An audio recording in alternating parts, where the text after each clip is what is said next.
Good morning. Hayom Yom, Tes Elul. So once upon a time, the Rebbe Rashab, the fifth Chabad Rebbe, had a Yechidus with his father, the Rebbe Rashab. And he asked his father to help guide him and to give him guidance to reach a certain aspiration of his, to reach a certain place in his own character development. And the Rebbe Rashab told him that every place we reach in life is just actualizing a certain idea or a certain opinion or a certain perspective of ours. And if you really understand properly and connect deeply with a certain idea or perspective, that will automatically translate into you reaching the conclusion of that idea, the natural conclusion of that idea. And the Rebbe Rashab, and therefore, basically, all you have to do is think deeply about and really connect with and think hard on the relevant ideas and perspectives to whatever you're trying to reach. And the Rebbe Rashab told him that he knows, but he feels that in this case, the relevant ideas are beyond him. They're too deep. They're too difficult to really connect with, to really comprehend properly, and he's not capable of it. And then the Rebbe Rashab told him that if you really, really care about something, if you really care about understanding something, if you're hell-bent on understanding something, if it's negea b'nefesh, if you care to the ends of the earth to understand something, you are capable of understanding anything. There's nothing in the world you are not capable of understanding if you really, really care to understand it. And he says this, that us humans say all the time, oh, that's too hard, it's too difficult for me, I can't understand that. That's because there's a certain level of disinterest always. And you don't really, really, really care. But if you really, really cared, if it was negea b'nefesh, if you cared to the ends of the earth, then again, you are capable of understanding anything in the world. And he said, my proof is from the Talmud. And then he said something very interesting. He said, when the Talmudic sages structured the Torah laws, so one of the factors they took into account is what legal Torah arguments are the relevant parties likely to make in court. And they thought ahead, they were thinking ahead, and they thought, what legal arguments is the average person going to make in court? And then they structured the laws accordingly to fit those scenarios. And the laws of women, the laws of divorce and marriage, are no different. And the laws surrounding a shifcha charufa, which is a non-Jewish slave woman who half converts to Judaism, is again no different.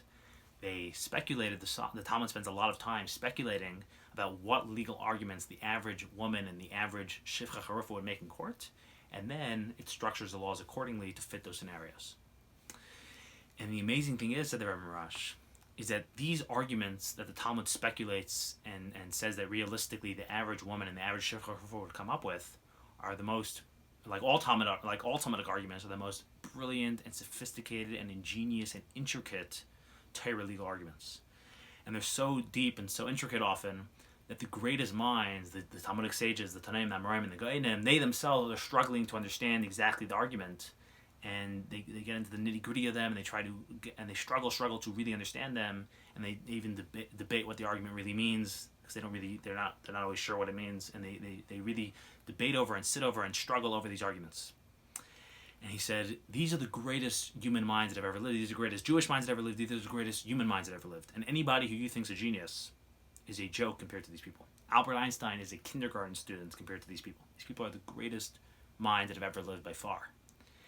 And on top of that, these people spent their entire lives maintaining their mental fitness and deepening their minds. And they spent their entire lives being trained into the Torah way of thinking, into the Talmudic way of thinking. From their earliest age, they were studying Torah.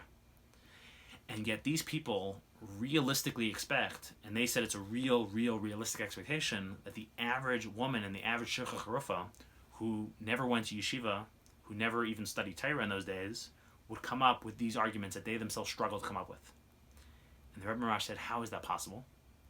And he said, it's possible because, again, if something really matters to a person, then even if classically and typically they're not a smart person, or they're average, or they're even dumb, if something's negative enough, if something really matters to them, if their life depends on it, if their future depends on it, then suddenly you'll find, he said, that they are capable of coming up with the most ingenious, intricate, sophisticated argument. If something's really negative to someone, if someone's life depends on it, then suddenly their brain is going to work in overtime, and they're going to be capable of incredible feats and incredible mental feats, and they're going to be able to come up with sophisticated arguments and intricate arguments because you really get something and connect with something if it really matters to you.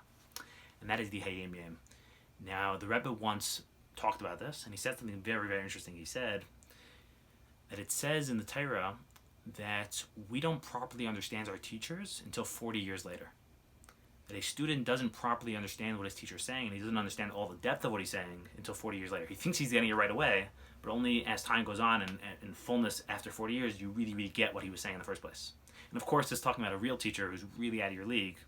It's like an adult talking to a child, or like a human talking to an animal.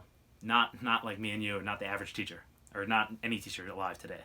That's cute. But that's not a real teacher. A real teacher is someone out of your league, like the Rebbe, who's so beyond you, who's thinking so ahead, who's seeing everything so much deeper and in a much bigger way that you don't really get what he's saying until 40 years later. That's what it says.